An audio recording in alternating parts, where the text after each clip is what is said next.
사랑하는 여러분, 오늘 이 자리에 함께하신 모든 분들, 그리고 지금 이 순간 각자의 자리에서 이 음성을 듣고 계신 모든 분들께 하나님의 은혜와 평강이 가득하기를 먼저 기도합니다. 본격적인 이야기에 앞서 만약 오늘 나누는 말씀이 여러분의 마음에 작은 울림이라도 준다면 구독과 공유를 통해 이 은혜를 주변에 나누어 주시길 부탁드립니다. 여러분의 작은 행동 하나하나가 하나님의 말씀을 전하는 귀한 사역에 동참하는 것이며 더 많은 영혼에게 희망의 씨앗을 심는 거룩한 발걸음이 될 것입니다. 여러분의 삶에 하나님의 축복이 늘 함께하기를 소망합니다. 자, 이제 시작하겠습니다. 우리에게는 저마다 하나님께 받은 약속의 목록이 있습니다. 수년 동안 혹은 수개월 동안 간절히 기도해온 제목들이 있을 것입니다. 그리고 그 기도가 응답되었을 때 우리는 그 목록 옆에 완료라고 적으며 감사하곤 합니다. 제 삶의 마지막 날, 하나님께서 저와 제 가족에게 선포하신 모든 약속들이 그분의 영광을 위해 온전히 성취되었음을 보게 되기를 간절히 바랍니다. 오늘 우리는 약속의 땅이라는 주제에 대해 깊이 나눠보고자 합니다. 이스라엘 백성이 이집트를 떠나 약속의 땅으로 들어가는 여정은 단순히 과거의 역사 이야기가 아닙니다. 그것은 바로 오늘을 살아가는 우리 그리스도인의 삶을 보여주는 완벽한 그림과도 같습니다. 많은 이들이 이 여정을 죽음 이후에 들어가는 천국으로 오해하지만 성경은 분명히 말합니다. 약속의 땅은 바로 지금 여기에서 하나님의 나라를 실제로 경험하며 살아가는 삶을 상징합니다. 이것이 바로 정상적인 그리스도인의 삶의 모습입니다. 사도 바울은 구약의 모든 이야기가 우리에게 교훈을 주기 위해 기록되었다고 말했습니다. 이스라엘의 여정 속에는 우리가 그리스도를 따르며 겪게 될 수많은 상황과 도전, 그리고 그것을 어떻게 헤쳐나가야 하는지에 대한 가장 풍성한 지혜가 담겨 있습니다. 하나님께서 이스라엘 백성에게 약속의 땅을 주셨을 때 그분은 마치 이렇게 말씀하시는 것 같았습니다. 좋은 소식과 나쁜 소식이 있다.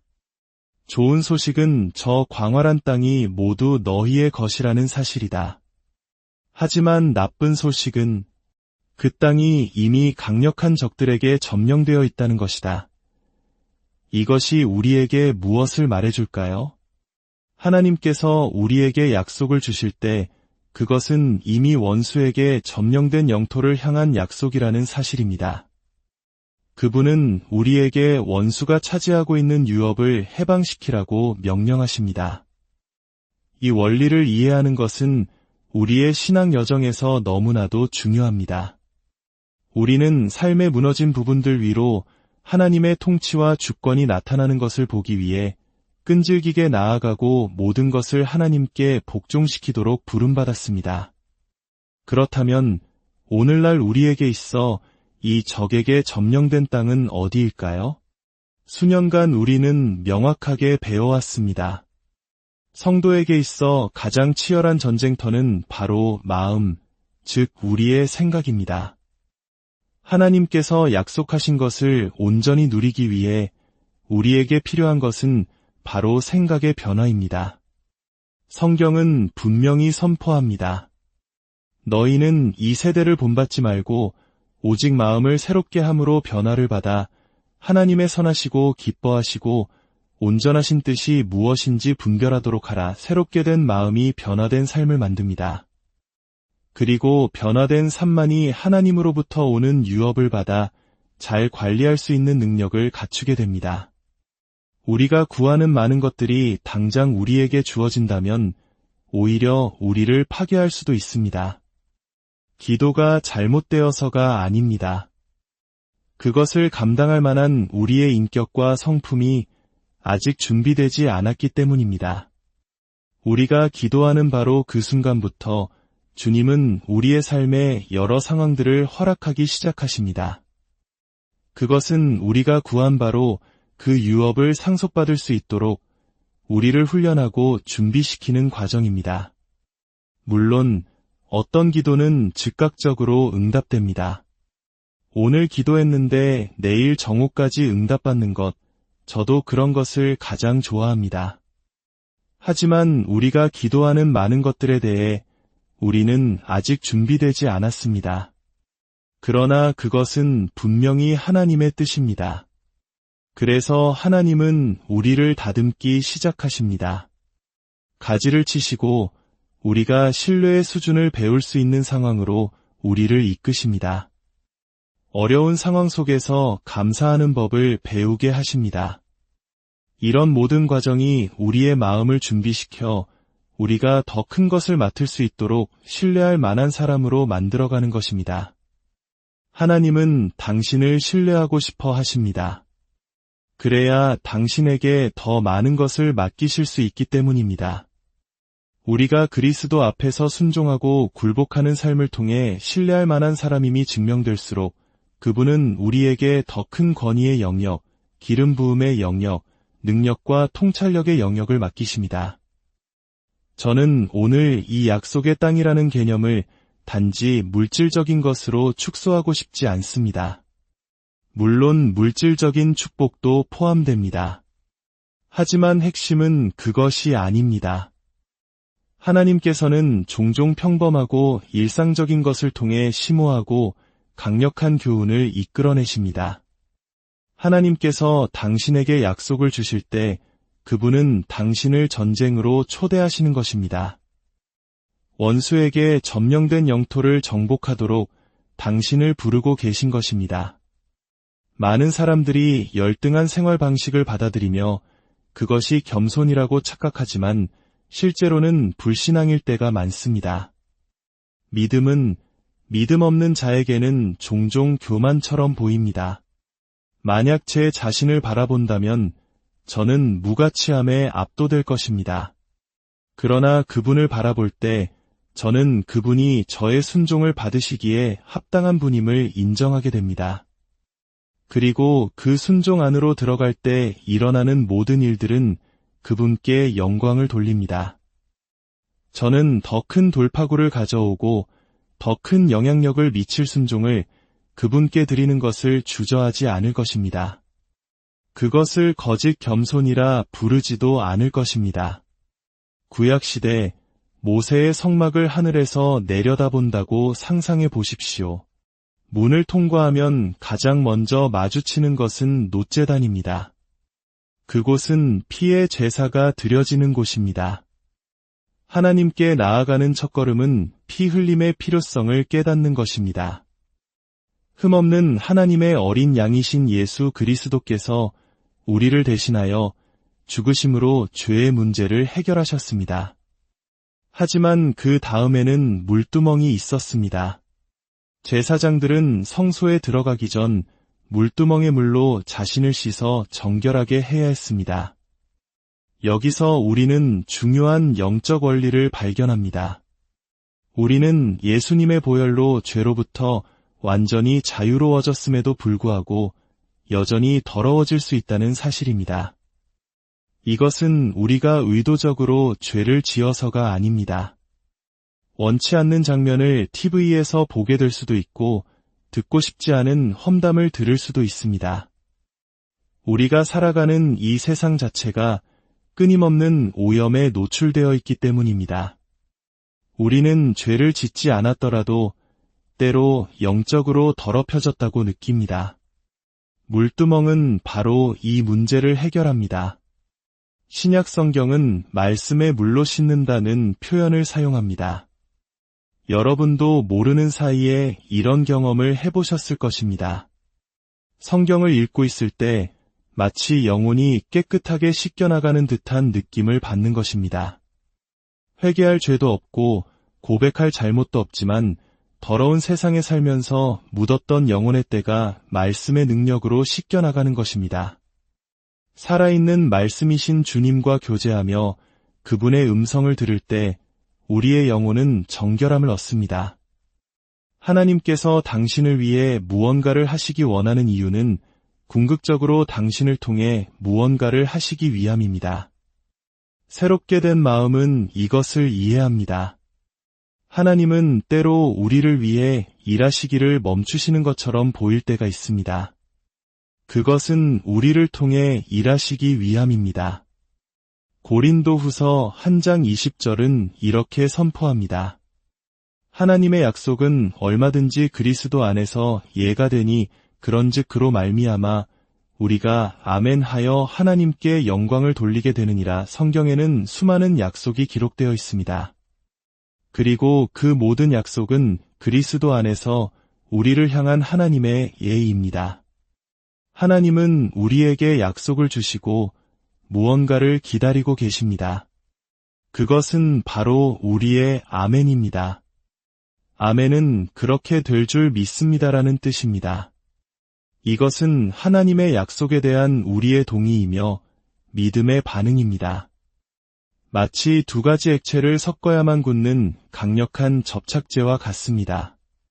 하나님의 예라는 약속이 있어도 우리의 아멘이라는 믿음의 반응이 없다면 그 약속은 우리 삶에서 온전히 힘을 발휘할 수 없습니다. 이것이 바로 우리가 해야 할 역할입니다. 하나님, 아멘. 당신이 선포하신 것을 온전히 믿음으로 받아들입니다. 라고 고백하는 것입니다.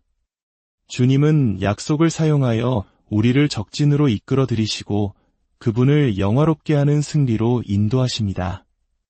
솔직히 말해 그분은 순식간에 나타나 모든 것을 해결하실 수 있습니다. 하지만 그것은 그분의 계획이 아닙니다. 그분의 계획은 당신과 제가 책임감 있는 자리, 성숙한 자리로 나아가는 것입니다. 순결함과 열정, 그리고 능력 안에서 그분을 잘 나타내는 자녀가 되는 것입니다. 사도 바울은 디모데에게 이렇게 말했습니다.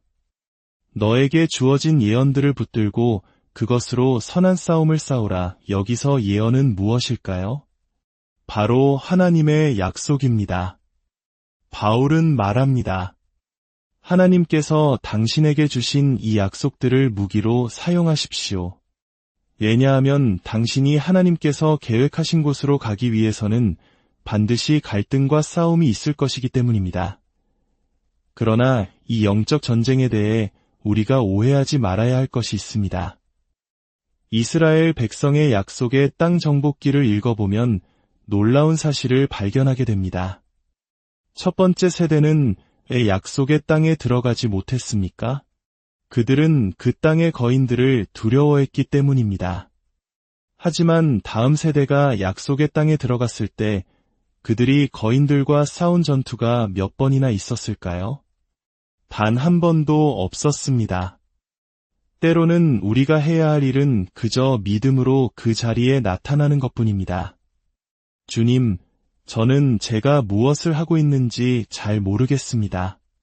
자격도 없는 것 같고 믿음으로 충만하지도 않습니다. 하지만 저는 여기 있습니다.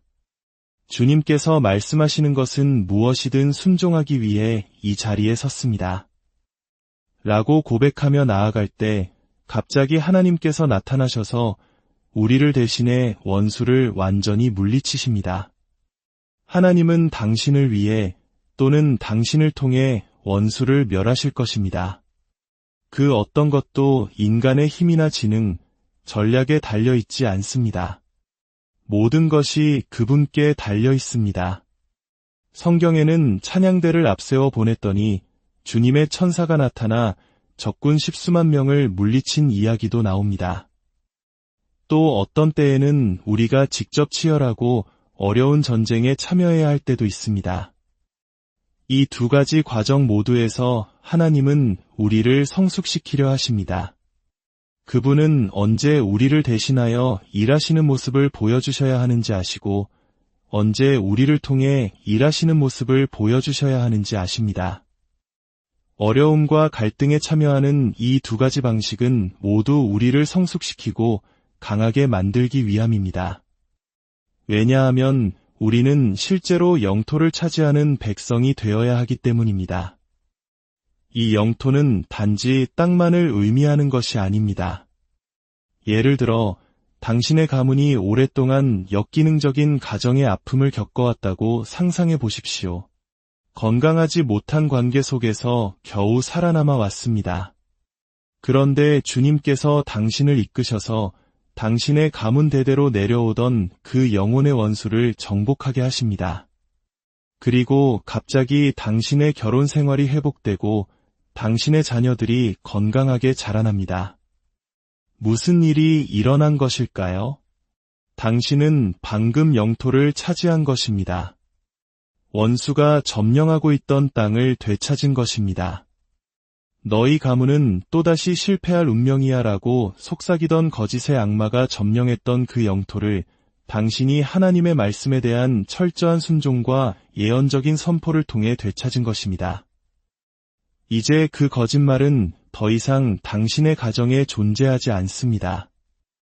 당신은 이제 주님을 경외하고 순결하게 살아가는 여러 세대를 세울 준비가 된 것입니다. 이것이 바로 약속의 땅입니다.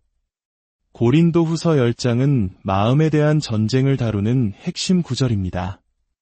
우리의 싸우는 무기는 육신에 속한 것이 아니요 오직 어떤 견고한 진도 무너뜨리는 하나님의 능력이라.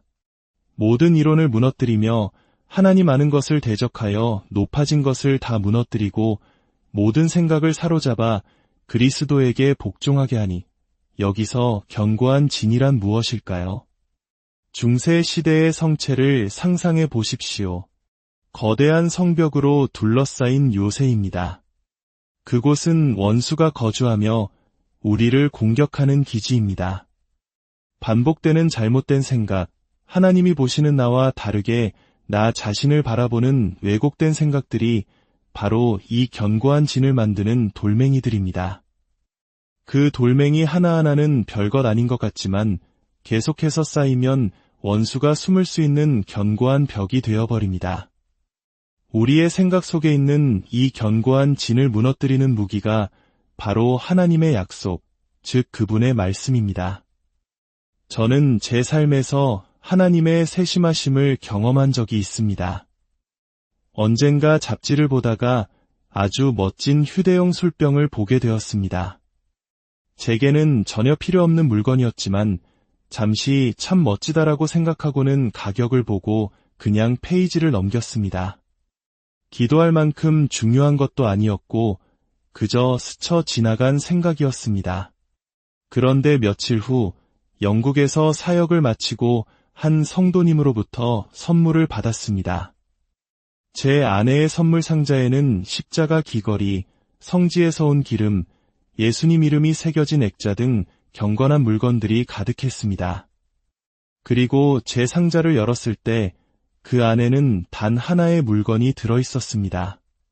바로 제가 잡지에서 보았던 그 휴대용 술병이었습니다. 그 순간 저는 충격에 빠졌습니다. 제게는 생사가 걸린 긴급한 기도 제목들이 있었습니다. 그 아래에는 중요하지만 덜 긴급한 기도 목록이 있었고 맨 밑에는 기도 목록에 올릴 가치조차 없다고 생각했던 사소한 것들이 쌓여 있었습니다.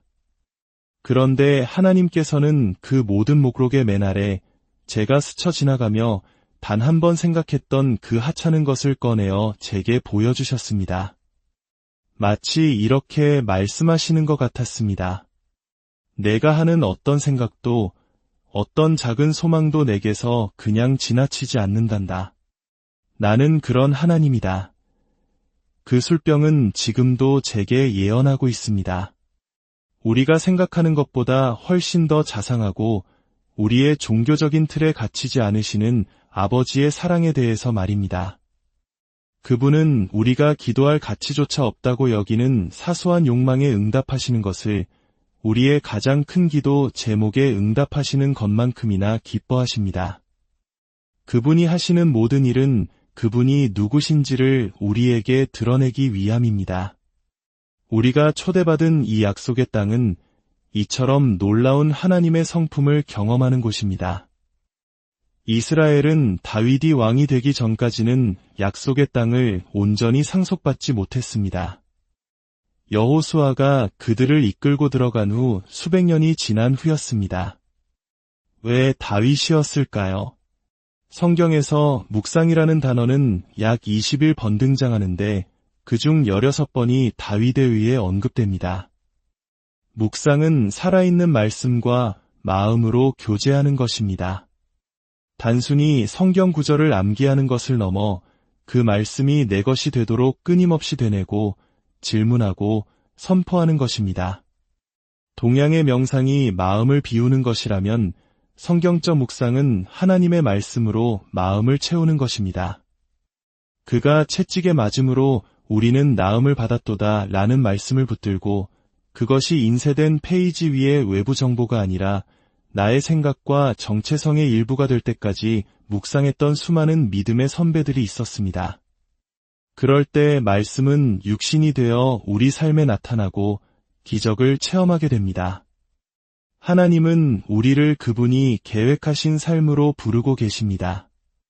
그동안 방치되었던 약속들로 우리를 이끌고 계십니다. 저는 이 약속들이 우리 삶에서 실현되기를 간절히 바랍니다. 당신의 생각이 다가올 새로운 계절의 가능성을 알리는 신호탄이 될 만큼 당신의 생각과 삶이 그분의 마음과 하나로 엮일 수 있습니다. 약속의 땅은 당신에게 저절로 오지 않습니다. 당신이 그곳으로 가야만 합니다. 아버지 하나님, 우리가 당신의 약속을 진지하게 받아들일 수 있는 은혜를 구합니다. 우리 삶에 대해 선포하신 것들을 굳게 붙잡게 하옵소서. 주님께서 우리에게 약속하신 것들에 대한 우리의 인식을 더욱 높여 주시옵소서. 이 음성을 듣는 모든 당신의 자녀들에게 주님께서 그들의 삶과 가문에 대해 하신 말씀들을 다시 기억나게 하시고 그 모든 약속이 예수 그리스도의 이름 안에서 온전히 실현되게 하여 주시옵소서. 시편 20편 4절의 말씀을 여러분 한 분 한 분에게 선물하며 축복합니다. 내 마음의 소원대로 허락하시고 내 모든 계획을 이루어 주시기를 원하노라. 바로 지금이 당신의 삶에 하나님의 풍성한 성취가 이루어지는 계절이 되기를 예수님의 이름으로 간절히 기도합니다.